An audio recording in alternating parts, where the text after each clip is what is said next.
नमस्कार। खबरों के इस बुलेटिन में तुहाडा स्वागत है। मैं हाँ जसप्रीत सिंह। पहला पेश ने चोणवीं खबरां। प्रधानमंत्री नरेंद्र मोदी ने अपने जन्मदिन ते दुनिया के पहले चीता मुड़ वसेबा प्रोजेक्ट की शुरुआत की।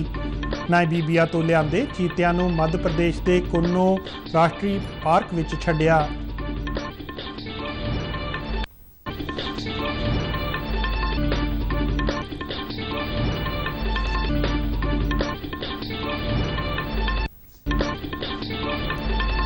प्रधानमंत्री नरेंद्र मोदी के जन्मदिन ते पंजाब के ਵੱਖ-ਵੱਖ हिस्सों में खूनदान कैंप आयोजित।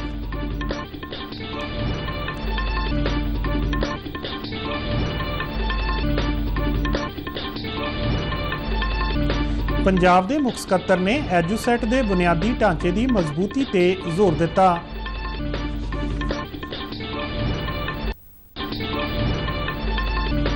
इंडियन स्वच्छता लीग पंद्रवाड़े तहत पटियाला नगर निगम ने प्लॉगिंग ड्राइव का किया आयोजन।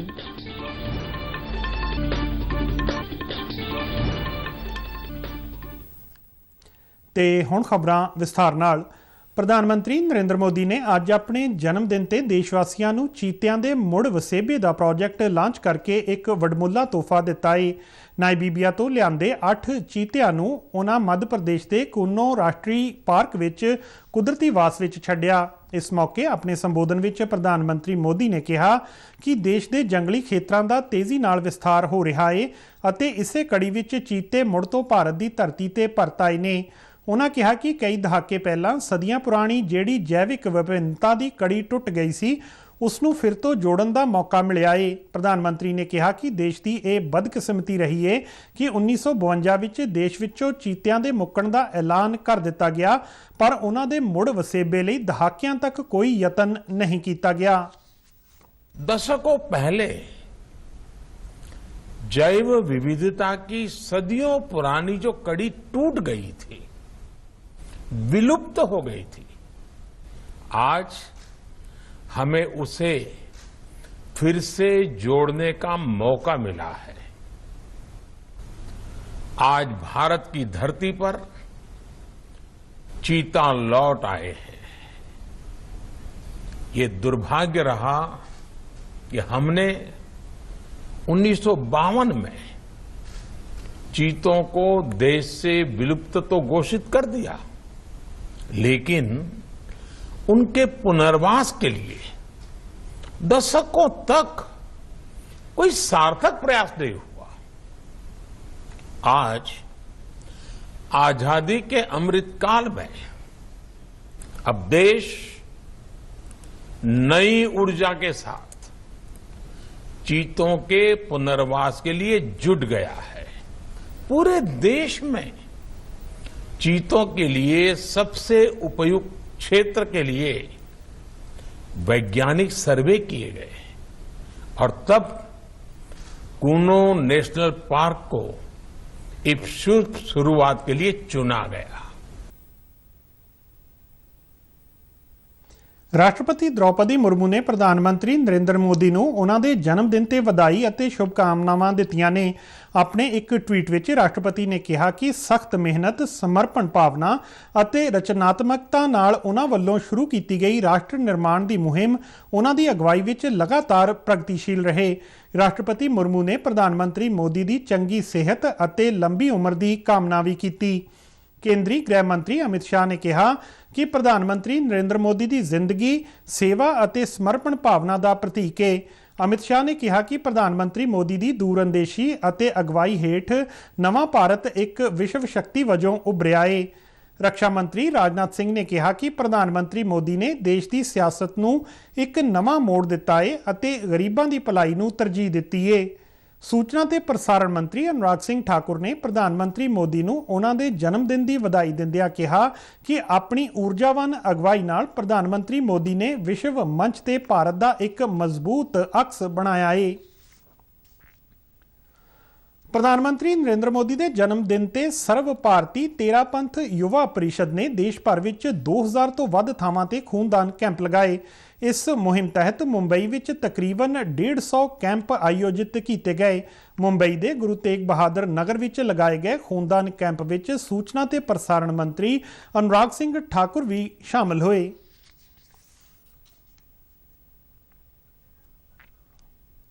यशस्वी प्रधानमंत्री आदरणीय नरेंद्र मोदी जी का जन्मदिन है।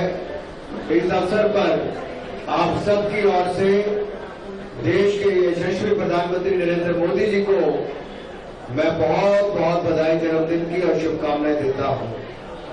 आपने इस अवसर पर एक नहीं, दो नहीं, 2000 से ज्यादा रक्तदान शिविर मुंबई में लगाए हैं और देश भर में इसका आयोजन किया जा रहा है। भारतीय जनता पार्टी भी पूरे देश भर में सेवा सप्ताह, सेवा पखवाड़ा इस रूप में इसको मना रहे हैं। अलग अलग कार्यक्रम सेवा के चल रहे हैं, क्योंकि देश ने मोदी जी को तो पूर्ण बहुमत से देश का प्रधानमंत्री बनाया, लेकिन मोदी जी ने प्रधान सेवक बनकर ही देश की सेवा करने का काम किया है।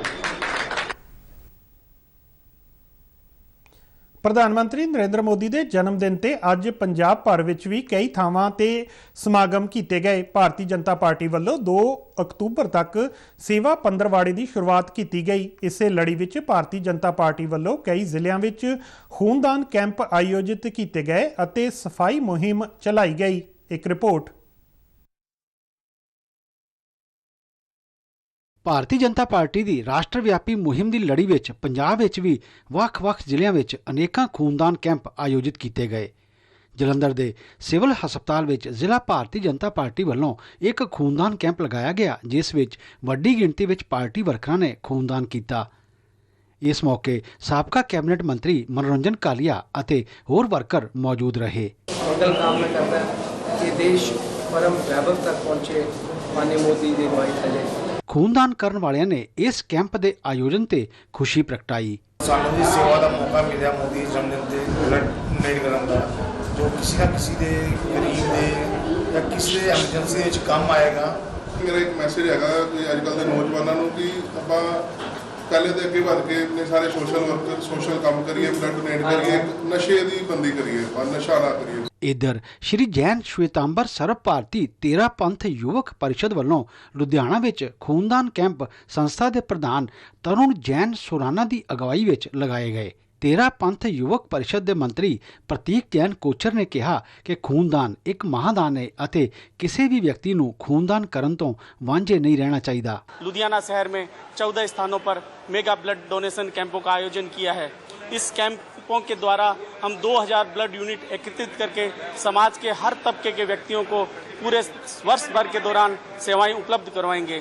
मैं देशवासियों से ये अपील करता हूं कि आज हमारे माननीय प्रधानमंत्री नरेंद्र मोदी जी के जन्म दिवस के उपलक्ष्य में हम सभी यही प्रेरणा लें कि उनकी जो मजबूत मनोबल और संकल्प शक्ति है, उसके द्वारा हम रक्त का दान अवश्य करें। खुशी का विषय है कि पूरे ऑल इंडिया में हम 2000 स्थानों पे ये कैंप लगा रहे हैं और 2 लाख से ज्यादा यूनिट हम एकत्रित कर रहे हैं। श्री जैन श्वेतांबर तेरा पंथ युवक परिषद के 50,000 तो वध वर्कर एक फौज वांग इस खूनदान मुहिम नाल जुड़े हुए ने। इस पंद्रवाड़े दौरान प्रधानमंत्री नरेंद्र मोदी के सद्दे ते बीजेपी के वर्कर टीबी रोगियों नूं उन्हां दे इलाज लई गोद भी लैणगे तां जो 2025 तक भारत नूं टीबी मुक्त बनाउण दे संकल्प नूं पूरा किया जा सके। रूपलाल महे ते मीनू गल्होत्रा नाल शिशु शर्मा शांतल, दूरदर्शन समाचार, जलंधर। इधर जलंधर नार्थ ਅਤੇ ਕੇਂਦਰੀ ਅਸੈਂਬਲੀ ਹਲਕੇ ਵਿੱਚ ਖੂਨਦਾਨ ਕੈਂਪ ਦਾ ਸ਼ੁਭਾਰੰਭ ਜਲੰਧਰ ਸ਼ਹਿਰ ਦੇ ਸਾਬਕਾ ਮੇਅਰ ਅਤੇ ਬੀਜੇਪੀ ਦੇ ਸੂਬਾ ਮੀਤ ਪ੍ਰਧਾਨ ਰਾਕੇਸ਼ ਰਾਠੌਰ ਨੇ ਕੀਤਾ। ਉਹਨਾਂ ਕਿਹਾ ਕਿ ਪ੍ਰਧਾਨ ਮੰਤਰੀ ਨਰਿੰਦਰ ਮੋਦੀ ਨੇ ਨਾ ਸਿਰਫ ਦੇਸ਼ ਨੂੰ ਸਮੇਂ ਤੋਂ ਅੱਗੇ ਸਿਰਜਣ ਅਤੇ ਮਿਹਨਤ ਦੇ ਸੰਕਲਪ ਨੂੰ ਸਿੱਧ ਕਰਨ ਦੀ ਸੋਚ ਦਿੱਤੀ ਹੈ, ਬਲਕਿ ਉਸ ਨੂੰ ਲਾਗੂ ਕਰਕੇ ਵੀ ਦਿਖਾਇਆ ਹੈ। राकेश राठौर ने पार्टी के सारे वर्करां नूं अपील की कि वो सारे प्रधानमंत्री के जन्मदिन ते सेवा समर्पण तहत काम करके मुहिम विच हिस्सा लैण। पंजाब के मुख सकत्तर विजय कुमार जंजुआ ने पिक्टिस सोसायटी की 28वीं बोर्ड ऑफ गवर्नेंस की मीटिंग विच एजुसैट के बुनियादी ढांचे की मजबूती ते जोर दिता है। चंडीगढ़ विच अज हुई एक मीटिंग दौरान उन्होंने कहा कि मुकाबलेबाजी के मौजूदा दौर विच विद्यार्थियों नूं समय दा हाणी बनाउण लई कंप्यूटर की सिक्ख्या वल खास ध्यान देण दी जरूरत है। उन्होंने कहा कि सरकारी स्कूलों के विद्यार्थी किसी पक्षों घट ना रहन, इस मकसद लई पिक्टिस सोसायटी विशेष भूमिका अदा कर रही है। जिक्रयोग है कि पिक्टिस सोसायटी अधीन सूबे विच 6वीं तो 12वीं जमात के विद्यार्थियों नूं कंप्यूटर सिक्ख्या, ICT हार्डवेयर अते एजुसैट राहीं सिक्ख्या मुहैया करवाई जाती है। अज तो 2 अक्तूबर तक मनाए जा रहे इंडियन स्वच्छता लीग पंद्रवाड़े तहत पटियाला नगर निगम ने अज पटियाला शहर विच प्लॉगिंग ड्राइव का आयोजन किया, जिस विच पटियाला के मुल्तानी मल मोदी कॉलेज अते महिंद्रा कॉलेज दीआं विद्यार्थणां तो इलावा आम लोगों ने हिस्सा लिया। पटियाला के वधीक डिप्टी कमिश्नर गुरप्रीत सिंह थिंद अते नगर निगम पटियाला के ज्वाइंट कमिश्नर जीवनजोत कौर ने इस प्लॉगिंग ड्राइव नूं हरी झंडी दिखाई। इसकी अगवाई जिले के वधीक डिप्टी कमिश्नर विकास ईशा सिंगल अते SDM इशमीत विजय सिंह ने की। यह स्वच्छता प्लॉगिंग ड्राइव वख-वख इलाकों तो हुंदी हुई नगर निगम के दफ्तर विखे खत्म हुई। इस मौके लोगों ने रंगोली, पेंटिंग, सैल्फी अते दस्तखत अभियान विच भी हिस्सा लिया। वपार मंडल पटियाला के गुरदर्शन सिंह उबराए ने कहा कि सफाई के मामले विच सारिआं नूं खुद जागरूक होना पवेगा अते नाल ही लोकां नूं भी जागरूक करना होवेगा। इधर नगर कौंसल फाजिलका ने शहर विच स्वच्छता लीग रैली का आयोजन किया। सहायक कमिश्नर मनजीत सिंह औलख ने दस्सिया कि साफ सफाई प्रति जागरूकता पैदा करने के मंतव नाल यह रैली की गई। उन्होंने कहा कि शुद्ध वातावरण की प्राप्ति लई समय समय ते अजिहियां गतिविधियां करन दी जरूरत है। यह रैली शहर के प्रताप बाग तो शुरू होकर वख-वख हिस्सिਆਂ तो हुंदी हुई प्रताप बाग विखे ही खत्म हुई। रैली विच गैर सरकारी संस्थावां, स्कूली बच्चियां अते होर महकमिਆਂ ਦੇ प्रतिनिधियों ने हिस्सा लिया।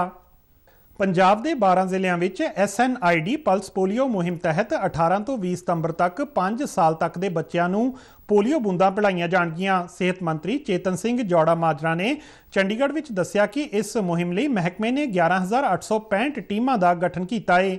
इस मुहिम दौरान 14,83,000 तो वध बच्चों नूं पोलियो बूंदां पिलाईਆਂ जाणगीਆਂ। पटियाला के डिप्टी कमिश्नर साक्षी सानी ने घरेलू बगीची वास्ते सरद रुत दीआं मिनी किटां अज जारी कीतियां। ये किटां बागवानी महकमे वालों तैयार कीतियां गईयां ने। इस मौके उन्होंने कहा कि हर व्यक्ति नूं संतुलित खुराक लई घरेलू बगीची विच सब्जियां उगा के वरतों करनी चाहिदी है अते इस नाल जिथे जहर मुक्त जैविक सब्जी हासिल की जा सकती है उत्थे बचत भी हुंदी है। ये मिनी किटां जिले विच बागवानी महकमे के दफ्तरां तो हासिल कीतियां जा सकदियां ने। खबरों के बुलेटिन साडे दर्शक RNU DD के जलंधर के YouTube चैनल, फेसबुक पेज और ट्विटर हैंडल ते भी देख सकते हैं। बुलेटिन के अखीर में चोणवीं खबरां एक बार फिर तो। प्रधानमंत्री नरेंद्र मोदी ने अपने जन्मदिन ते दुनिया के पहले चीता मुड़ वसेबा प्रोजेक्ट की शुरुआत की। नाईबीबिया तो लिआंदे चीतिਆਂ नूं मध्य प्रदेश के कोनो राष्ट्रीय पार्क विच छड्डिया। प्रधानमंत्री नरेंद्र मोदी के जन्मदिन ते पंजाब के वख-वख हिस्सिਆਂ विच खूनदान कैंप आयोजित। पंजाब के मुख सकत्तर ने एजुसैट के बुनियादी ढांचे की मजबूती ते जोर दिता। इंडियन स्वच्छता लीग पंद्रवाड़े तहत पटियाला नगर निगम ने प्लॉगिंग ड्राइव का किया आयोजन।